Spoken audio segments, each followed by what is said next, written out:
Welcome.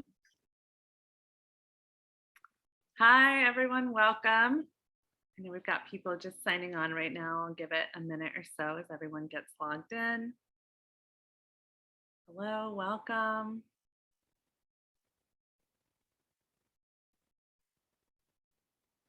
Great, thanks for tuning in. Give it another 30 seconds to a minute here so everyone has a chance to sign on, and then we'll go ahead and get started. For those of you listening to the recording later, thanks for bearing with us for that. Just another few seconds here.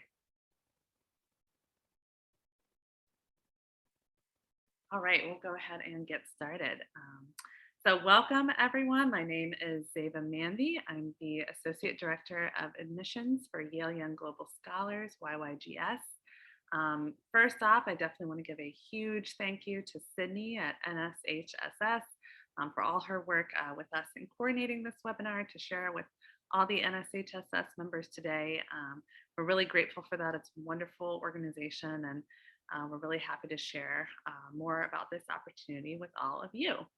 I also want to give a huge thank you to my colleague, M.E. Pinero, who is our program manager for our Innovations in Science and Technology, our STEM program, IST, with YYGS. So M.E. is actually joining us as well. So during this webinar, it's a Zoom webinar today with NSHSS, all attendees who are here live right now are in listen only mode throughout the webinar. So that means in the chat is turned off as well. So your best way to interact with us, and we do encourage you to interact with us at any point throughout this webinar if you have any questions, would actually be to go into the Q&A. So you can do that with your Zoom controls, ask any questions that you want there. If they're NSHSS related, Sydney will help with that. But for any that are YYGS related, Emmy is there throughout the whole presentation, ready to answer those. And any that she's not able to get to, you can always email us at global.scholars@yale.edu. So with that, I'm going to go ahead and I'll start with sharing some slides, just some basic information about the program. And then I am really happy to save and reserve some time to answer questions from all of you. I'll look in that Q&A tab as well for any questions there. So let me go ahead and share my screen. Okay. So again, I am Zeva Manvi. I'm the Associate Director of Admissions with Yale Young Global Scholars, YYGS. And I'm here today to talk with you specifically about our online program, YYGS Online, which is running in June and July of 2022. We'll talk more about why we made the decision in October this year to shift to online. We've been looking at exploring hybrid options before that, to offer both residential and online options. But for us, our niche is global diversity. That's who we are as an academic enrichment program. We're very, very proud of that. And so for that to continue to be possible throughout the entire global pandemic that seemingly keeps continuing, we knew that we were going to need to be online for this coming summer. We do hope to return to a hybrid model in the future, and eventually to entirely residential as well. And I'll talk all about our program and those different elements. I did want to make note here, this is actually a screenshot from our website. So our website is globalscholars.yale.edu. You can visit that at any time. And if you go there, if you click apply, and then you go to YYGS Live Talks, you can actually see all of our 2022 YYGS webinar series. So this is a screenshot from that where you can see some of those basic kind of topics. So I wanted to say that because I know we only have an hour today, so you'll be drinking from the fire hose of YYGS, right? It's all the information I can give you. But if you want some information that's even more in depth about any particular subject, you can see some of them here. For example, tuition and financial aid, about what our early action and regular decision deadlines look like. You want to drill down really specifically into our different academic offerings, or you're interested in the programs that we offer specifically for African students with our Yale Young African Scholars, our sister program, anything like that. And you can see we had a panel of alumni. We've got more and more webinars coming as well. All of those recordings are available publicly.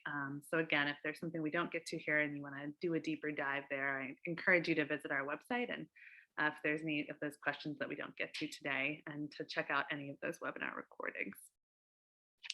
So to the main question many of you may have, what is YYGS? Who are we and what do we do? So we are an academic enrichment summer program, and summer in the Northern Hemisphere, but all around the world, just in June and July. And again, our niche is global diversity. So each summer, we have students that represent over 150 different countries all around the world. And that includes all 50 plus US states and territories as well. And they participate in one of our 4 interdisciplinary 2-week sessions at Yale.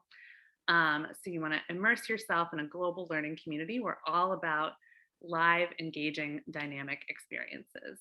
That's what's really important to us, whether we're online or residential. Everything is live, nothing is recorded. And we want to give you direct access to Yale faculty, to Yale undergraduate and graduate students, and to our campus resources. And there's a couple things that are unique about us as what's called a pre-college program. So there are tons of pre-college programs, certainly across the US at colleges and universities. There are also lots of pre-college programs all around the world. What's unique about YYGS in that space, as I noted, the key thing is our global diversity. But I think beyond that, it's important to know that there are different kinds of pre-college programs in that space as well. So some programs are really focused as an initiative of the university to generate revenue.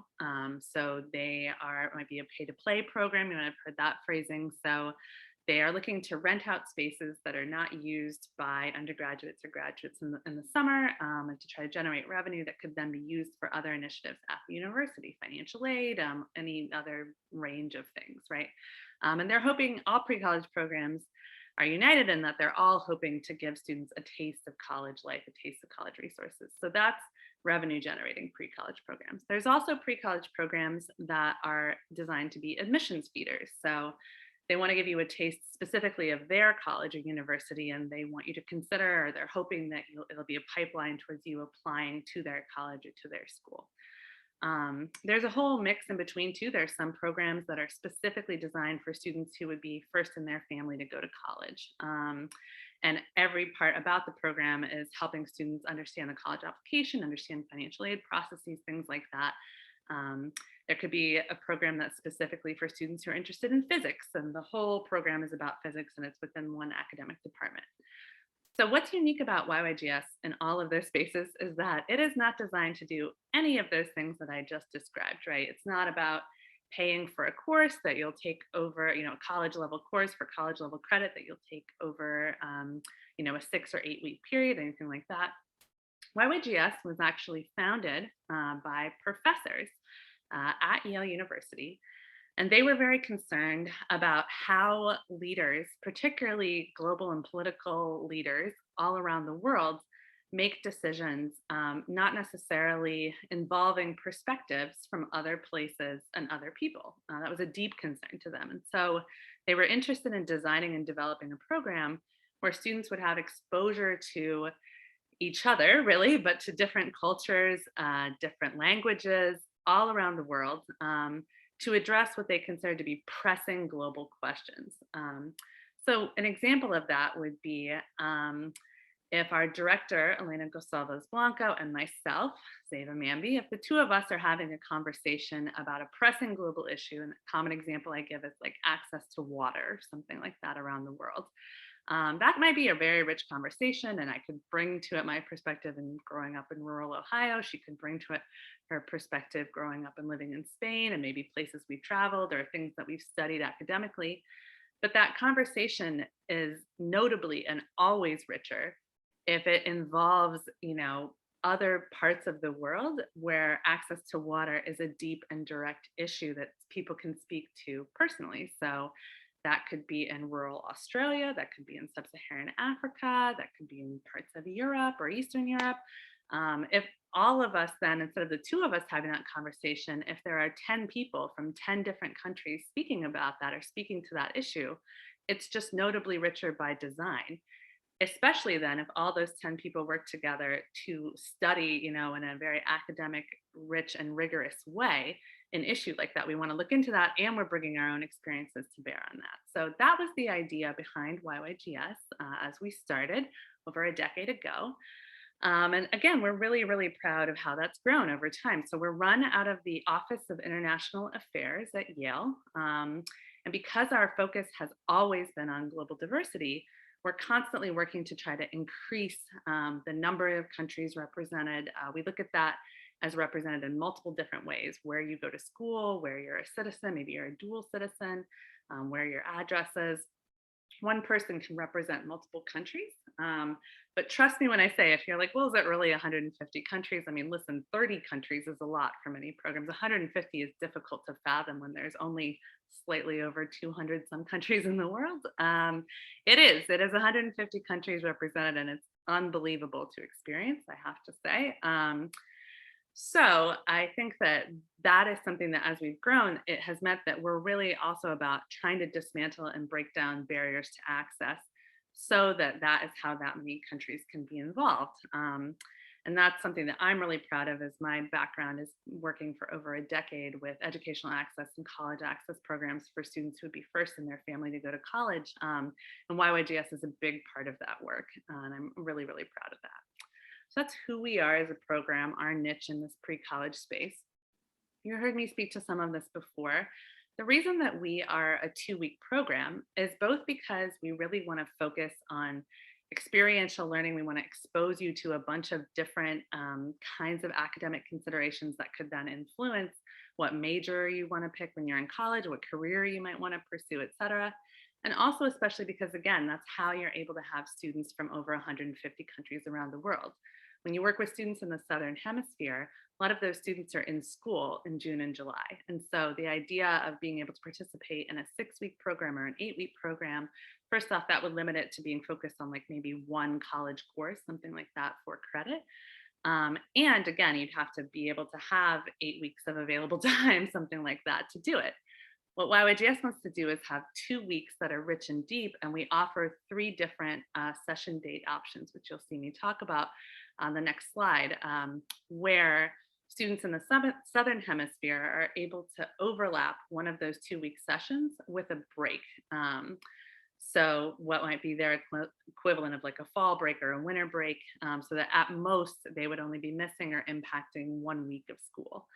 So that's really important to us, but it's also really important that we can offer you as many resources and as much rich learning as we can within that 2-week period. To again, get direct access to not one professor, one course that you're diving deeply into.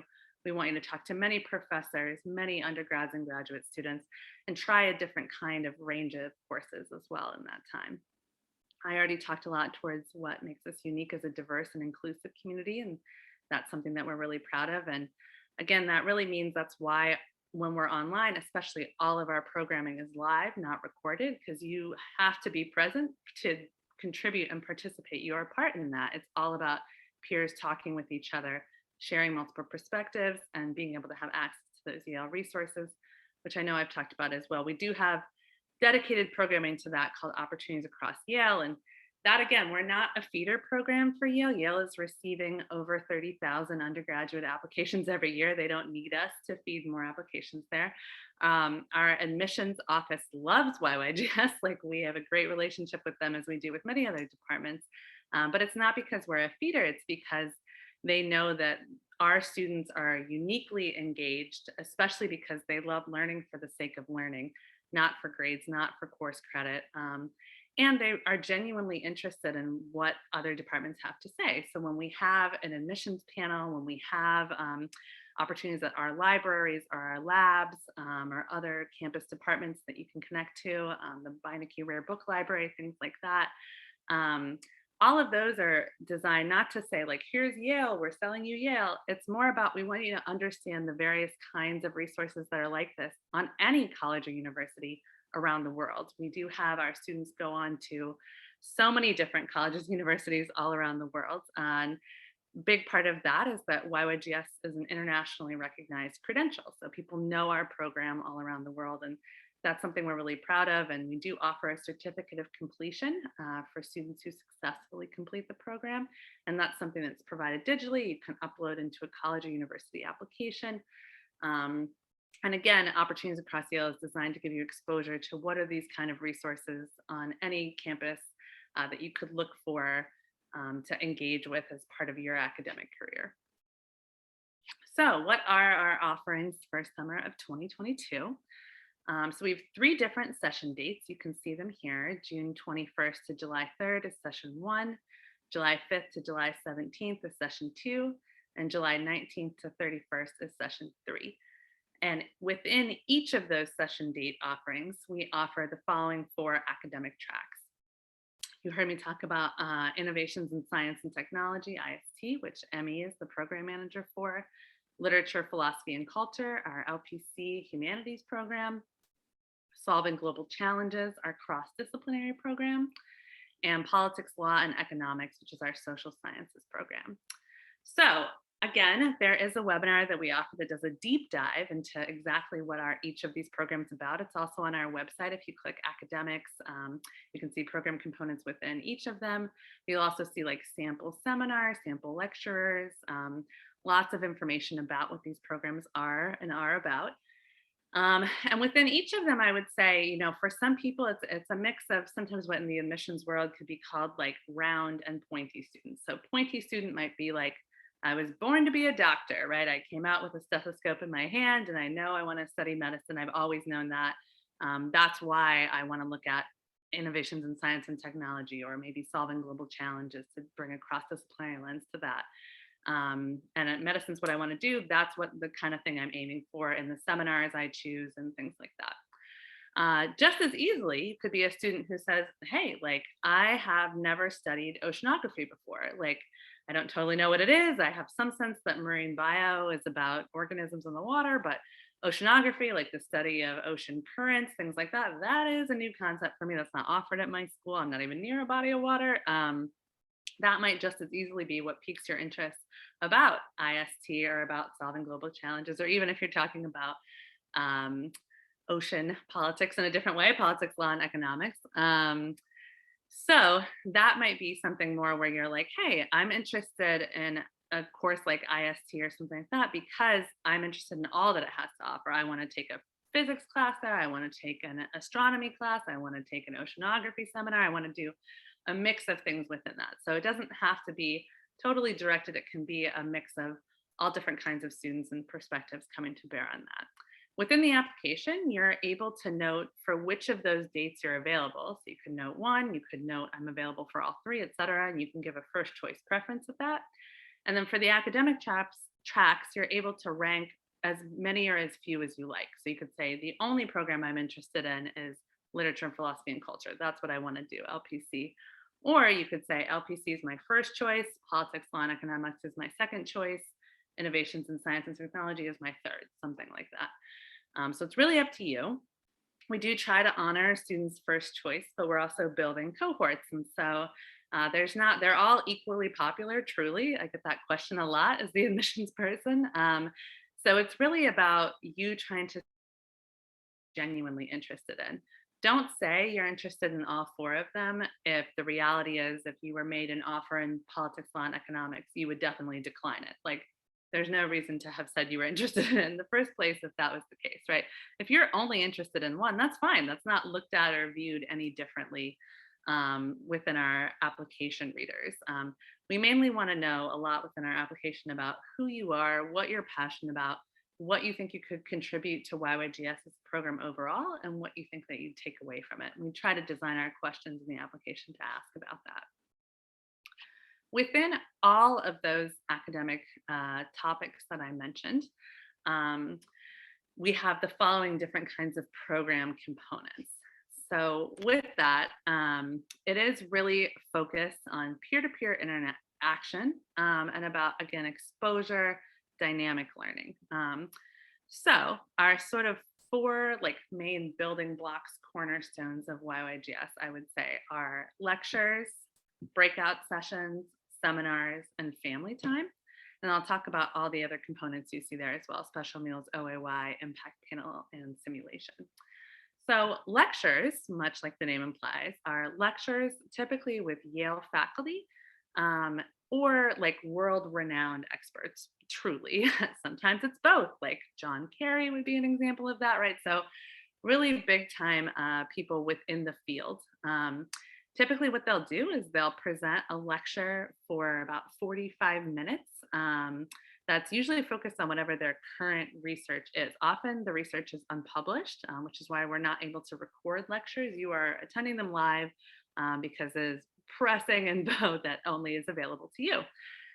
So typically, again, the faculty will lecture for 45 minutes, and then they'll reserve the remaining 45 minutes, because all lectures are an hour and a half, for Q&A. And that Q&A, usually when we're online, is in Zoom, you're using it's not a webinar, it's a meeting. So you're using the raise hand feature, or you're using the chat, or you're doing both to ask your question directly. And if I was doing that, with the lecture, they'd be like, okay, Zeva, I'll take your question. I'd ask my question.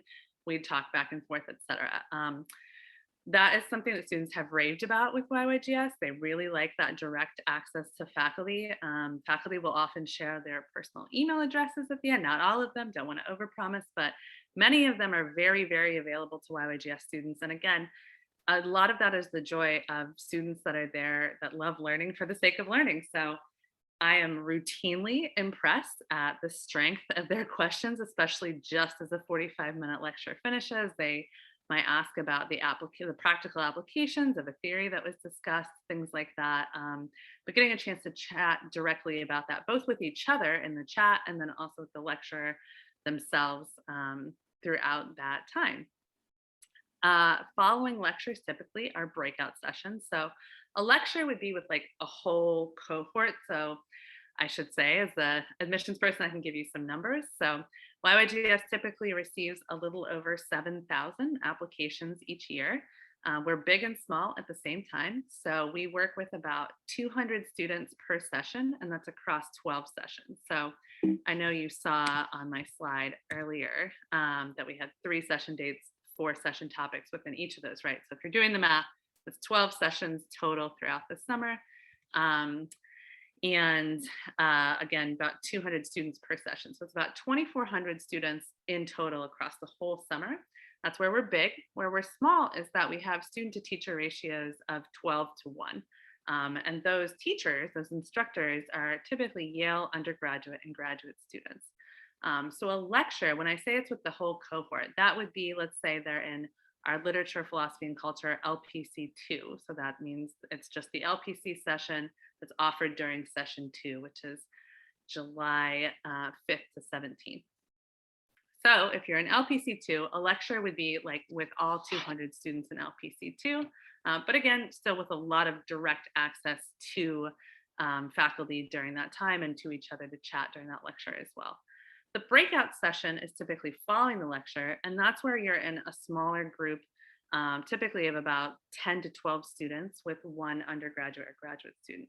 And the idea of the breakout session is to really interrogate the lecture. So again, that might be talking about the practical applications of something, but it also could be, did you like the lecture? Did you not like the lecture? If you didn't like it, what would you have done differently? What did you wish they had talked about that maybe they didn't talk about, or you thought their lens or the approach with which they, looked at that topic was narrow, something like that. And sometimes it can lead off in a tangent on kind of, okay, in the practical application of this, it really leads us to these 4 other questions. So a breakout is really a deep dive into what are some of the things that you take away from the lecture, particularly important when it's very, very complex and dense material in those lectures. Seminars, then, different than breakout sessions. Seminars are actually dynamic, almost like a workshop, sort of between a class and a workshop, that is offered by the instructors themselves, those Yale undergraduate and graduate students.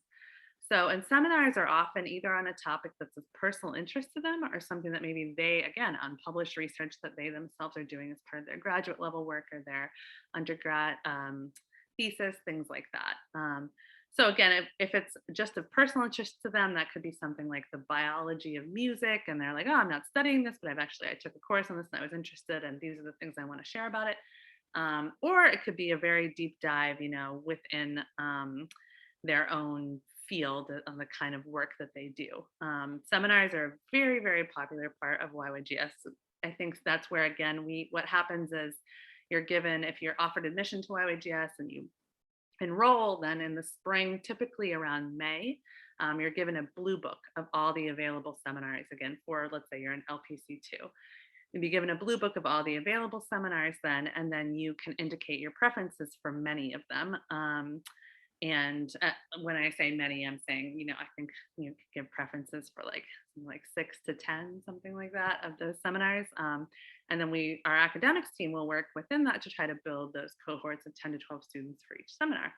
So you're taking different seminars typically each day within YYGS. For some courses, LPC is one of them. You might have a seminar that lasts over multiple days, especially if you're interrogating a text or a film, something like that. That might be part of the seminar. So really, really cool aspect of YYGS. Family time then. So family time was originally designed when we were on campus, a residential program. Because we had students coming from over 150 countries all around the world, what that meant was we really wanted to think about how students acclimated to campus. A lot of them are jet lagged. It might be their first time traveling that far. There's culture shock, just being away from home, experiencing a lot of new people, et cetera. We wanted a way to help them, get to know the campus, tour around, get to know the resources there, et cetera, and also get to know each other. We wanted some, time that was preserved. It's not like you'll be social right now, more, but like, okay, we want time to be able to talk to each other, to say, what are you liking about the program? Um, and really, I think what it's become that students have loved is really a mix of social activities. Maybe you're playing Mafia one day or other, online games or fun things to do, or things related to like identity reflection. So really finding your voice. What does it mean if you feel like one person at school, one person with your friends, and a different person with your family, right? How do those all come together? What are things that you want to work on in your school or college life? This isn't about like random icebreaker activities or like here's a worksheet you have to fill out, not things like that. It's really about rich conversations that is often directed by the students themselves. And again, this is in small groups, typically 10 to 12 students to one instructor. So those are a lot of the four main building blocks that you'll have some mix of almost every day: lectures, breakouts, seminars, and family time. Sprinkled in and around that in different ways. A key thing is simulation, which when we're online is sort of a mix of simulation and our capstone project. So simulation is really cool because you actually get to work across all four of the programs. So instead of spending your time with everyone who's in LPC2, the example I was given before, there'll be people in your group who are from LPC, IST, SGC, and PLE, right, all together. And again, that idea that YYGS was really founded on of, hey, let's take a pressing global issue and do a 2-week research project on it and see what we can come up with of proposed solutions, just a better understanding of the problem, things like that. Sometimes simulation can be compared to like a model UN type scenario, right? But really here, I think it's morphed over time to be a mix of, hey, we want to consider these real world scenarios, and we want to do a lot of research to try to see what we can propose as solutions by bringing together our expertise from these different programs. The other three things you see there: special meals, OAY, and impact panel. I know I talked about OAY a little before. That's our opportunities across Yale. So OAY, again, really direct access to our admissions office, our labs, our libraries. All of those people are so unbelievably giving in departments of their time to YYGS over the summer. And they come up, it's not like a lecture, from that place for that time. They really want to have dynamic and engaging ways to talk with the students who are interested in learning more about those departments, touring those departments, and getting access that you couldn't otherwise find just from visiting the website, things like that. And they've come up with amazing things for that every summer. Impact panel is very cool. We started introducing that a couple years ago. The way the impact panel works is we wanted students to be able to hear from their peers, but their peers who are YYGS alumni. So the impact panel itself is a panel of alumni who are doing work often at nonprofits or NGOs, but sometimes also at small businesses.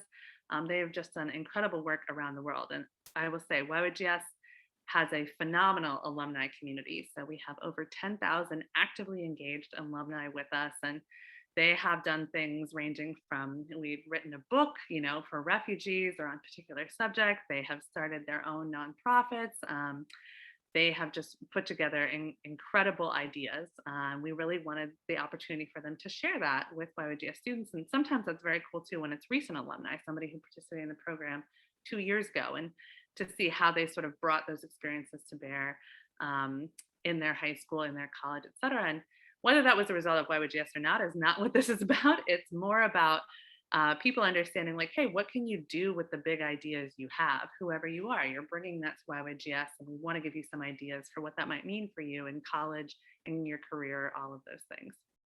And special meals, one of personally my favorite YYGS program components. Special meals is about an informal time. They're optional, so it's something you can sign up for, but they're not mandatory to sign up to do. And when we're on campus, that often is like overlaps with the time that lunch is happening for everyone or something. When we're online, we do have a system which you'll see me talk about in a few slides here, where we accommodate time zones all around the world. We're very proud of that. We have AM and PM schedule offerings. Special meals are offered during both of them.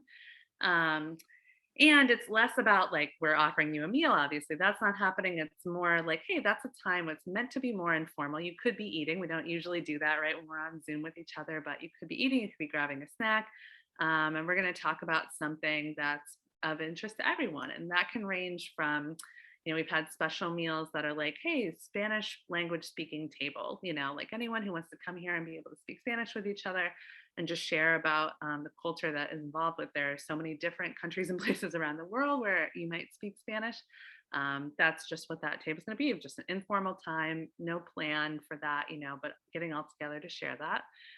So I ran one that was talking about young people in romantic relationships, which I was actually a part of a research group when I was in grad school about this. And so we talked about informally, though, not like, here's my lecture on that, more like, hey, what's your experience been like in high school, in romantic relationships and interracial relationships? What have you seen with your friends? Like, what does it mean to navigate those kind of issues when it's a range of things we hear from our parents, from our school, about any and all of that? What's a healthy romantic relationship look like? Can you even define it? So it's really about an informal, not so much academic space. And of course, we're bringing our knowledge to all of that, to just talk about issues that might be of interest to people. So there are things you can sign up for ahead of time, but more of an informal opportunity to get even more YYGS time together.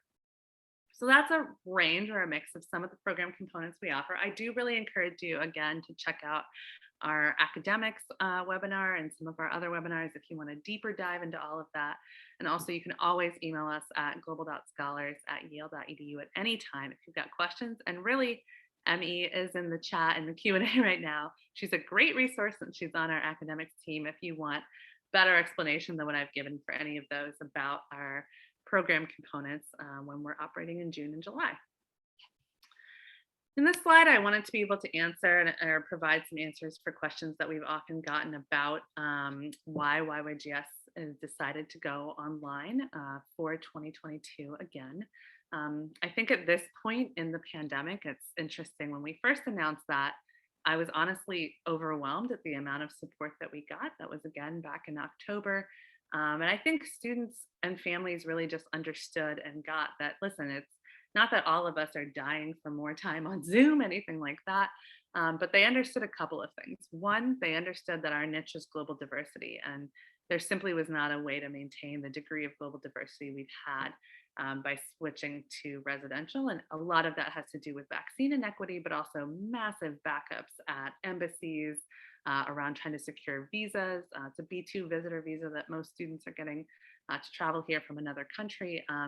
But you still often need to have an interview or an appointment to do that. And you're waiting behind long lines of people right now who are trying to get all kinds of pressing visas to reunite with their families, to be able to go back to school, return to their work, all kinds of things like that. That was one thing that I think I'm really proud that students and families sort of said to us, like, hey, we completely get that. And we're applying to this program because we want to be part of something globally diverse. A second thing I think they understood too was that we have gotten just rave reviews about our online program. We're not planning to shift to being permanently online. It's nothing like that. Again, I think likely we'd be in a hybrid in the future and then possibly shift back entirely to residential. But when the program first in March of 2020, as when we first had to figure out what do we want to do as the pandemic was hitting in a very strong way in the US, or awareness of it that way. The very first thing that YYGS did, which I was really proud of, was we actually surveyed our admitted students and families. So we said, listen, we know we have to cancel the residential program, but what are you interested in us doing this summer? What kinds of things are you looking for? Like, what would you not want to see, et cetera? And the key thing that we heard loud and clear was we want peer-to-peer interaction and we want direct access to those Yale resources. So we don't want to be given like a Coursera type, here's, a range of recordings you could have to dive deeper on the subject. What we want is access to people in a live way. And that's why we ended up, it was my colleague Jamila who actually designed our AM PM schedules that you'll see me talk about. And we're really proud of that. But again, that's how we've been able to support students representing 150 different countries all around the world and across literally every time zone that there is. So that's something that we are very, very proud of. But again, this slide, I think, where we wanted to note there is our key reasons were safety first and foremost. So it's safety, but it's also about fun and engagement. So if we're going to be able to bring students onto Yale's campus, we don't want to bring them onto Yale's campus and then say, you're in a dorm room single, and that's where you're going to stay. Like, here's a computer, all your classes will be there, your food will be delivered to your door at the end. No, if we're going to bring you to campus, we want to bring you to campus in a way that you can engage with the campus, walk around, see each other, be in lecture halls, etc. And right now, the laws and policies for that on a local, state, and federal level, but also just university policies, look very different for that for minors than they do for students who are in undergrad. So the undergrad itself is an ever evolving range of policies right now for Yale University and for many colleges, universities, as everybody navigates through this pandemic. But for minors, it's extremely difficult in terms of what you're permitted to do around self-testing, when you're a 2-week program, what that looks like for quarantining and vaccinating. So those are all things that we are actually continuing to explore right now and looking ahead to summer of 2023. But it was something where we knew very quickly, like, we are not willing to bring any students here unless we can guarantee the safety of all of those students to the best of our ability. And we've been doing that again for over a decade, for a long time, still having students from all over the world, and we've never had issues. I'm knocking on wood as I speak. We've never had a measles outbreak, anything like that. So we're very good about tracking vaccinations. We have licensed nursing professionals on our staff. We have a great relationship with Yale Health and Yale Medicine and Yale New Haven Hospital. So we've had all of that in place in our structures for a long time. But with this pandemic, we wanted to make sure that we would have all the additional measures in place to both, again, guarantee your safety, but also make sure you could deeply and richly engage with the campus. I know I talked a lot about global diversity, so I won't go much more into that. But again, key for us that we always want to be a program that all students could apply to and realistically be able to attend. And so that was really important for us as well. And then transparency is the key reason that we announced this decision so early. So October, 2021 was well before any other program had announced that they would be going fully online. And that was a decision we had to make because we are the only program that is pre-college program that is this globally diverse. And we wanted to announce that early because we wanted students to know exactly for what they were applying for. So if we knew that, we wanted to tell you that immediately and say, okay, what you're applying for is an online program. It looks exactly like this. Here's a sample schedule, et cetera. And if we make you an offer of admission, you know that that's what you're being offered admission to as well. So we are really proud. I always am trying to be as open and honest as we can. My whole career and life's work is really about trying to help empower students and families to make informed decisions based on all the available information. So you can decide whether or not YYGS is a great fit or a good program for you or not, or maybe it's another pre-college program, but I want you to make sure that you've had all the information possible in order to make that decision. So with that, I know I mentioned I would give you some samples of what a typical schedule looks like. So again, we do have AM and PM schedule offerings, and the main point of overlap you can see there is between 11 a.m. to 12:30 p.m. Eastern. So all of these schedules are presented in Eastern time. It's actually Eastern Daylight Time in the summer. So when we switch back in June and July.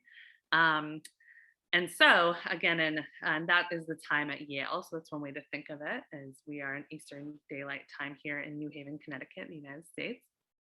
So if that is the time on Yale's campus, what most students are doing is there's many different great resources online where you can go to do this time conversion. And one of the best ways to do it is to start from that 11 a.m. to 12:30, 11 a.m. to 12:30 p.m. Eastern time, which is typically when lectures, OAY, or the impact panel are, but especially lectures, as you can see, sort of going across there.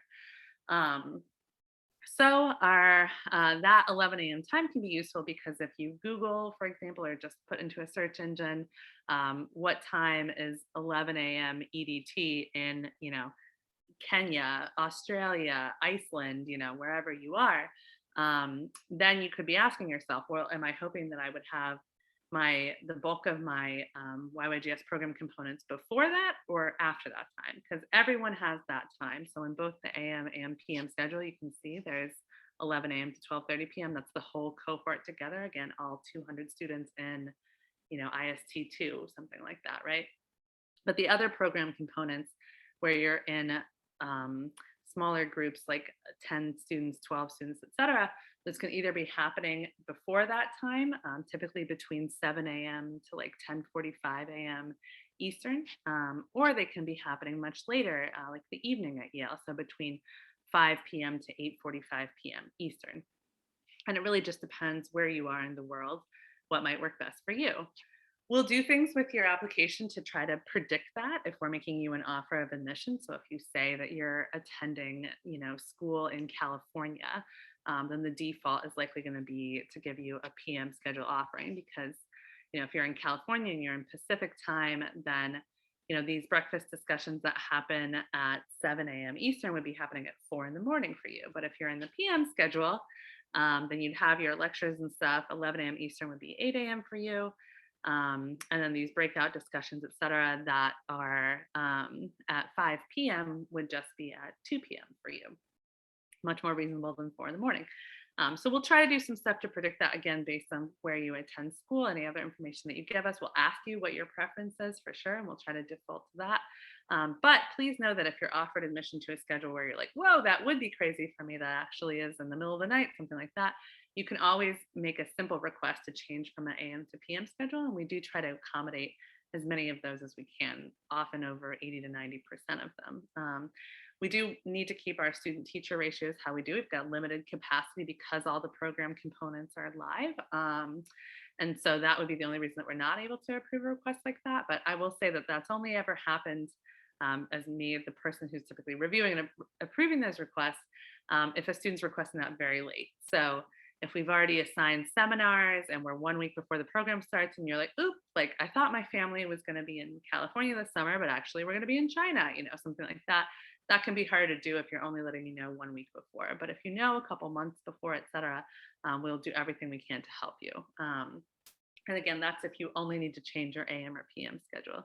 If you get offered to a session that you're not sure about or you'd want a different one, so you're made an offer for IST1, something like that, and you're like, oh, I'm actually only available session 3, I can't do session 1, then typically what you have to do is decline that offer of admission, but you'd note decline prefer waitlist and say in your waitlist preferences, you can note for which session you want to be on the waitlist, and then you'd be on a priority waitlist to do that. These are not things you're going to be quizzed on. Don't worry about it if you're not sure, but we do get those questions about moving sessions or about moving AM, PM schedules, et cetera. And what I'm trying to note here is we do try to accommodate that as much as possible. So it's not you get one offer and if you decline it, goodbye, it's much more about, hey, if we thought you were strong enough that we were able to offer you admission, then we're really interested in helping you to be able to access the program. And it might not work for you, doesn't work for everyone. Sometimes you have to make tough choices if you've got other things that conflict with it during your June and July. But we do try to accommodate for as many students as we can where they need to make changes like that. These AM, PM schedules, I should say too, are available on our website as well. You can click on the YYGS online tab and then you can see where it says sample schedule. When it notes that it's tentative, it would be in case our academics team is sometimes making little tweaks here and there. This tends to stay pretty similar, but what you do get in the final schedule is more like what you'd be looking at for you personally. So instead of it just saying seminar, like it does for day 3 there, it would be like, here's what your exact seminar is for seminar 1, seminar 2, seminar 3 from those preferences you took, what family group you're in, those kinds of things would all be given to you in a final schedule, which you can see in our portal. We use Technolution Slate for all of our application and portals and enrollment. And then we use Canvas during the summer as well to be able to share with you required readings, your schedule, all those kinds of things. I mentioned before that it's incredibly important to try to convert time zones as you're looking at those AM, PM schedules. So let's give some example of that. Again, you want to look at what is 11 a.m. where you are. Would you want courses or your program components before that or after that time is a key thing to think about. And then just coming to a close here so we can take, I want to look at your questions in the Q&A and see if there's anything where I can help you. I did want to note our application deadline is January 10th, 2022, and that's by 11:59 p.m., so basically before midnight on January 10th. As you heard me mention before, we did have an early action option as well.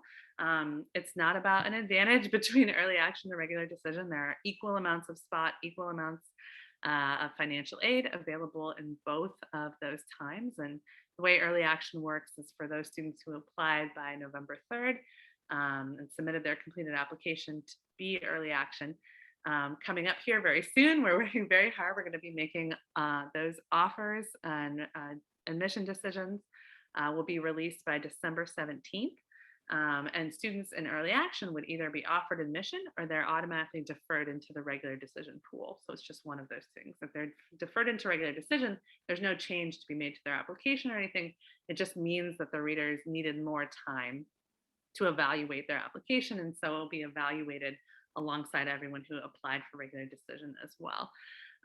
So for those folks applying regular decision, those, which is again by January 10th, those admissions decisions will either be admit, waitlist, or deny. And those will be released, I believe, by March 15th. And all of those are available if you go to apply on our website and click deadlines. You can see our deadlines webinar, but you can also see all that information that I just said.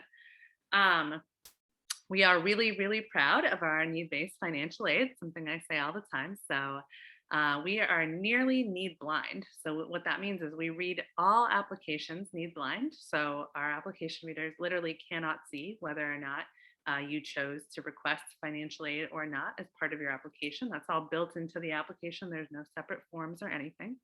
And then when I say nearly need blind, if a program or school is fully need blind, what that means is that they're fully committed to meeting your gap between determining your expected family contribution. So that's what they think your family could reasonably pay towards tuition. And then what the full tuition sticker price is. So if the full tuition in our case is $3,500, we determined, let's say that your family could reasonably contribute only $500 towards tuition, something like that, then your gap is $3,000.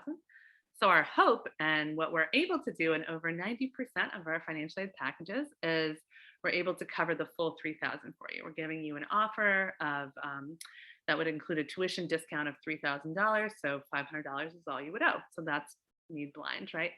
If for some reason we were like, oh, like we want to be able to offer you $3,000 because that's what the gap is for your family. But unfortunately, with our budget and everything, the most that we're able to offer you is $2,500. So your family said they could pay $500. The gap is $3,000, and we're able to offer you $2,500. And then you could either say, hey, okay, I'm going to try to fundraise for the remaining $500, see if I can get a local business to help cover that gap, et cetera. Or what you could do is submit what's called a financial aid review request to us. So you could say, listen, this is really the difference between me attending or not. Like I cannot pay anything more than $500. And then we can review that and see if there's additional aid we're able to provide. We're really only able to do that if you had applied for financial aid in the first place as part of the application. As you're hearing me say, because we read all applications need blind, there's no advantage or disadvantage to applying for financial aid or not. It doesn't impact your admissions decision whatsoever. So it's massively to your advantage to request financial aid if you need it, because all of that budgeting happens as we determine what your financial aid package is. So if you wait until after you're offered admission, if you didn't apply for aid, there's no budget of aid left I can give you because we've already used it with the students who applied for financial aid. So that's something that's very, very key to consider. And again, no advantage whatsoever. We're reading them need blind. So the readers, when they determine admit, waitlist, or deny, aren't looking at that at all. Then it'd be if you're offered admission, they're reviewing your financial aid paperwork at that point to put together the package for you. And then when you're made an offer of admission, it would include what that financial aid package was. So you're accepting or declining at that point before having to pay anything at all. Similarly, all students who apply or request for need-based financial aid within the application are able to request an application fee waiver. So we do have an application fee. When you're a program that receives over 7,000 applications, that's critical because there is a lot of serious time and cost to processing 7,000 applications. So we're paying for the software to host the applications, but also for a lot of staff time to read the applications, to process the applications. That would include if you decide to withdraw your application, we have to manually make some movements to process it. So application fees are both a way to offset those costs, but more importantly, they're also you demonstrating your interest, genuine interest in that program or school itself. That being said, if that $75 application fee would be a barrier to you and your family in any way, then we would definitely want you to request need-based financial aid in the application and request a fee waiver for part of that, which would reduce the fee to zero. So it would be free. Again, that's all automated as part of our application process. And we're happy to help if you have any questions about that. You can always email us global.scholars@yale.edu. And we have a whole financial aid webpage and webinar as well where we could help. So that is a lot from me. I know I mentioned these webinars again. I just want to note them here as well. If you're like, there is a whole range of things I'm hoping to hear more about.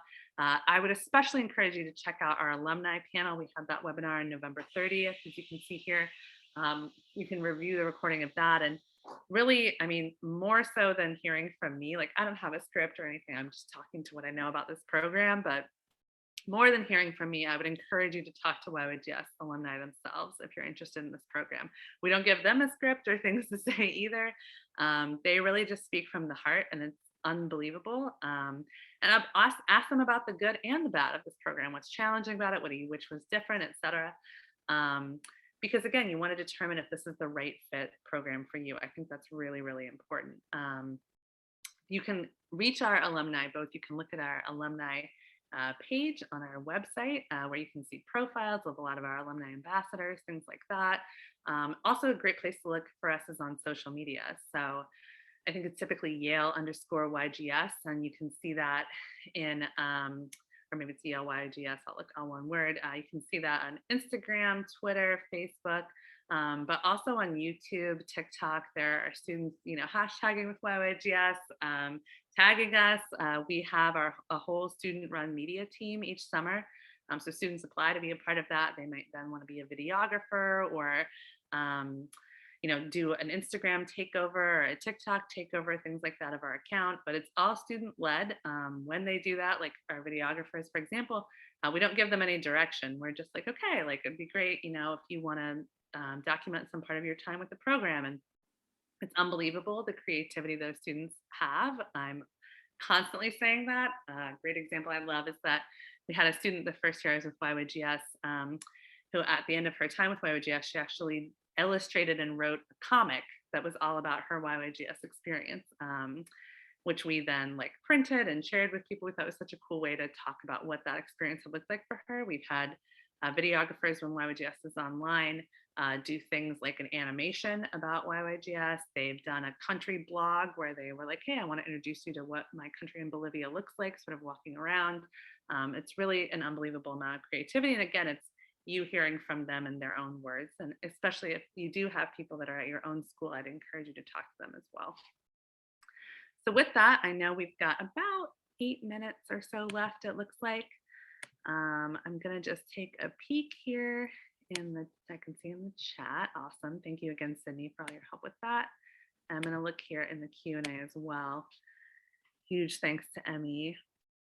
Yeah, so I see a couple questions about, hopefully I answered some of those questions about admissions numbers. That's great. Yep, and you can see the AM and PM schedules. Yeah, that's a great question. So someone asked, if you submit the application earlier, do you have a better chance of being admitted? So that's a common question we get, especially because we have the AM and PM schedule options. So with that, and I'll go ahead and stop sharing my screen unless we need any of those slides after. I'll look back at that. So if you submit your application earlier, do you have a better chance of being admitted? So we discussed this in depth in our choosing our deadline webinar, or choosing your deadline. So whether you're thinking about early action or regular decision.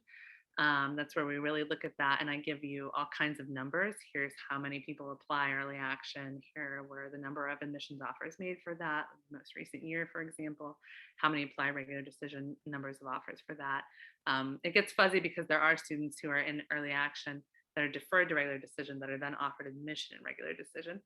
But suffice to say, when you have an application process where there's final deadlines like that, so an early action deadline or a regular decision deadline, um, there is no advantage to applying earlier than the deadline itself. And that's by design of the program. So I don't want there to be an advantage if you're a student who completes your application, for example, right now, today. If our regular decision deadline is January 10th, I don't want you to have an advantage if you complete your application December 7th over someone who completes their application January 8th or something like that, because all of that's ahead of the deadline. And it's really, a complete accident of who you are, what school you attend, whatever, how you heard of this opportunity in the first place, right? So there shouldn't necessarily be an advantage if you heard of this opportunity earlier and completed the application earlier over somebody who might have heard of it later and completed it later. If all of that was ahead of the deadline, I'd want all of those to be considered equally or fairly and with some equity, right? Um, so there's no advantage that way in terms of how your application is read. We don't look at like the date and time you submitted and factor that into the evaluation of your application. What I will say is the advantage that's more like from the words of alumni themselves who have constantly encouraged me to say this to students is, listen, it's human nature for many people to say, hey, if I've got this final deadline, I have the time between now and that deadline, I have that full amount of time to do that application. And you can call it a million different things. It could be procrastinating. It could be that you prioritize other things first. You're in the middle of finals, like whatever the case may be. It can be really easy to push up against final deadlines like that, right? So that would be what I would say is the key. Like advantage is more for yourself of trying to do it earlier, and doesn't mean a month earlier, like it's right now, right? Like for us, it's more important that you feel like you had the full and complete amount of time to make sure that your application was thoroughly and thoughtfully done. So you feel good about, or as good as you can about the essays or the short answers you provided, that you've got your transcript in enough time. You weren't asking your recommenders last minute, to be available to do the recommendation form for you, things like that. So giving yourself that amount of time and feeling good about the application you submit is important. But that being said, I often tell students, like what alumni have told me is they're like, try to think of the application as due like either a week before it's actually due or at least 2 days prior. So if the application's due January 10th for our final deadline, they're basically telling you like, try to think of it as due January 8th, like shoot for that. And then push up like late against that night or that evening or whatever to like get it done and get it through. And there's very good reason for that, because when you have over 7,000 people completing and submitting applications, and in our regular decision pool, that's typically a little over 5,000 students in regular decision alone. If a bulk of those students, even 3,000 to 4,000 students, are all trying to click submit on their applications at the same time, even with really powerful application software like Slate, it's still a database functionally, right? So there are ways that like the more people that are accessing and trying to use that server all at the same time can slow down that server. You might already be trying to do time zone conversions to be like, am I still having this in by 11:59 p.m. on January 10th? For all those reasons, I think that's why alumni really, really push their peers to say, like, think of it as due 2 days prior, then try to get it in by that. And then if you're running late, you're running late, but you gave yourself that time, to run a little bit late and still have it in on time, because when that deadline hits, it is a final deadline. And that's because we do want to be fair to everyone who did work really hard to get it in by that time. We really aren't able to grant extensions. Obviously, 7,000 applications, there's one-off exceptions. Like I've had people contact me if they had the death of a family member, immediate family member that day, or something horrible, heaven forbid, like that. So I'll not say that there's never nothing, but for the grand majority of students, that really is the final deadline. There are no extensions, and the system itself, the application software, won't allow us to grant them. So really, really important that you try to think of it as done ahead of time. I think that would be important, and it's a good practice to get into. When I was pursuing my master's degree, that's something I used to do with using the writing center on my campus, was trying to say like, all right, I'm going to make sure ahead of every paper that's due, I've scheduled a writing center appointment, and I'll either show up to that appointment with the draft in hand, or maybe I'll show up with just an outline or just the prompt and I want to talk about it. But the more things that you can put in place for yourself like that to then say, hey, well, by the deadline itself, I know I'll have XYZ done, I think is really, really helpful. So at this point, I know we are going to wrap up. We're at time now. Again, a huge thank you to Sydney at NSHSS for all her coordinating and putting this together. Also to ME, I know a lot of you have been asking questions in the chat, more than the one I just got to. And ME's been answering them like a whiz, which is fantastic. If you're viewing the recording and you have questions, again, please feel free to email us at any time, global.scholars@yale.edu. And I really, really, really want to thank all of you who took time today to attend this webinar. We really appreciate it. I think, it's such a wonderful thing that you made time in your evening to do this. And please do feel free to let us know if you have any questions at all as you're looking at the application. We hope to be able to read your application soon. And I hope that everyone has a wonderful rest of their evening. Thank you again. Thank you, everyone.